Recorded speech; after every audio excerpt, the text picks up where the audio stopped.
I'm Daniel Branham. I'm a lecturer at Kennesaw State University in the Surveying and Mapping program. I've been a lecturer there for the past 17 years. I was initially brought in as an adjunct to teach one class. After a couple of semesters, one class led to 2 classes. A couple more semesters, I'm teaching 3. After 3 to 5 years, they just asked me to become a full-time faculty if that would work with my surveying schedule. I'm here in Washington, D.C. this week at the NSPS conference to represent our student competition team.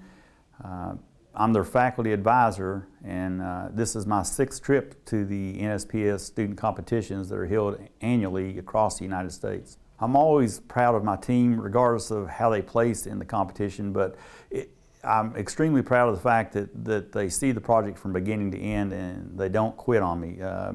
And when they get here, they continue to work on their project even up to the minute or the day prior to presentation.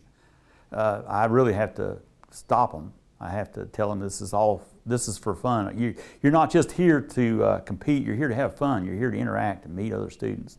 The surveyors that come here for the conference are extremely impressed by the professionalism, the competitive spirit, and the interaction between the team members to produce a viable product for these competitions. They get to view their poster presentation, which shows the results or the deliverable of their competition topic. They also get a look at the binders that the students prepare, which is basically a diary of the work that they produced over the past 3 to 4 months, depending upon how early they start on the project. And then they also get to watch the students do a live presentation, basically describing the results of their project to what would be potentially a client. So they get to see all aspects of the students, from a field type environment up to a deliverable product, and then at the same time maybe presenting to a client for future. It shows the ability of the students to be well-rounded. It shows that they've got a lot of capabilities that would be desirable by a company that would be potentially looking for new employees.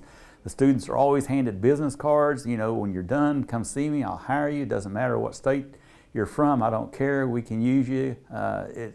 It's a very rewarding experience for the students to see that there's so much eagerness in the surveying profession to have these new young people come in. I would judge their potential for success as extremely high due to the fact that they start a project just with a very broad topic line. Once it's introduced to them in, say, October or November of the preceding year, and based upon that wide topic, they have to narrow down to a specific topic. They have to budget their time. They have to become a team and work together. They have to learn to delegate responsibilities. They have to learn how to document the work that they do in a professional manner that will legally allow them to present in a format that will be acceptable to the surveying profession.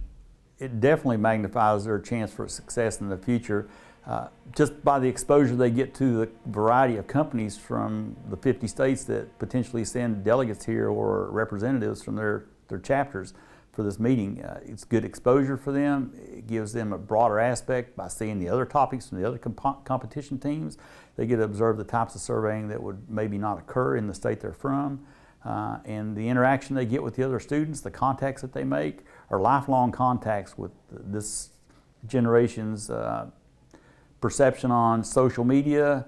They're immediately Facebooking each other or Snapchatting or texting back and forth. Within minutes of meeting people, they're already having contacts with them that last throughout the entire week of the competition.